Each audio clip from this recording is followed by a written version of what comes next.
कई बार मैं घरों में जाती हूँ तो बहनें अपने बच्चों को पास में लाती हैं और कहती हैं बहन जी हमारा बच्चा बड़ी अच्छी पोइम सुनाता है। कोई मंत्र श्लोक नहीं, पोइम। चलो कोई बात नहीं, कौन सी सुनाता है?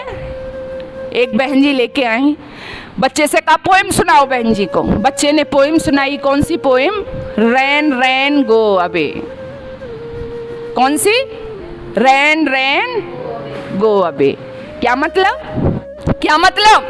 बारिश बारिश तुम चली जाओ, भाग जाओ। अच्छा मैं आपसे बात करना चाहती हूँ, वो बहन जी नहीं, मैंने ज्यादातर बच्चों को देखा है जो हम पाठ्यक्रम में पढ़ा रहे हैं, रैन रैन गो अवे। अच्छा इस देश में करोड़ों बच्चे इसको गा रहे हैं, रैन रैन गो अवे, और भगवान इनकी प्रार्थना को सुन ले, भगवान इनकी प्रार्थना को सुन ले कि रैन रैन गो अवे, वर्षा वर्षा तुम चली जाओ। तो आपका क्या होगा? आपका ये जो देश है ना, कृषि प्रधान देश है। बारिश पर इस देश की अर्थव्यवस्था क्या है? टिकी हुई है।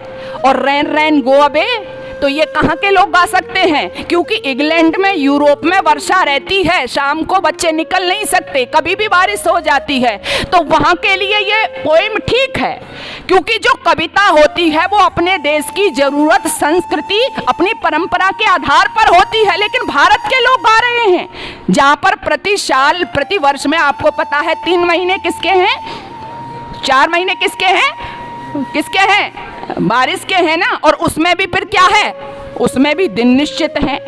तो हमारे यहाँ वर्षा की बहुत बड़ी आवश्यकता है। इसलिए आपने देखा होगा हमारे यहाँ बहुत से साहित्य लिखे गए। संस्कृत में महाकवि कालिदास ने मेघदूत लिखा, और उस मेघदूत के अंदर इतना सुंदर वर्षा का वर्णन है जो संस्कृत पढ़ने वाले हैं वो जानते हैं कि वो कहीं अन्यत्र आपको नहीं मिल सकता।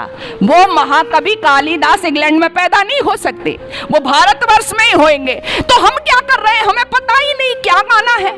क्यों? क्योंकि हम क्या हो गए हैं? क्या हो गए हैं? नकलची हो गए हैं। लेकिन एक बड़े बुजुर्ग कहा करते थे कि नकल के लिए भी क्या चाहिए, है ना? क्या चाहिए? अकल चाहिए। लेकिन हम नकल तो कर रहे हैं, अकल को हमने क्या कर दिया? हटा दिया है। और एक बात और ध्यान रखना कि नकल से कभी भी हम मौलिक नहीं हो सकते। नकल करने से कभी हम मौलिक नहीं हो सकते। मौलिक व्यक्ति बनता है अपनी परंपराओं में, अपनी मान्यताओं में। जब तक आप अपनी मान्यताओं के साथ नहीं जिएंगे तब तक आप मौलिक कार्य बोलो कर ही नहीं सकते हो। इसलिए आओ खुद को पहचानो, अपनी भाषा पर गर्व करना सीखो।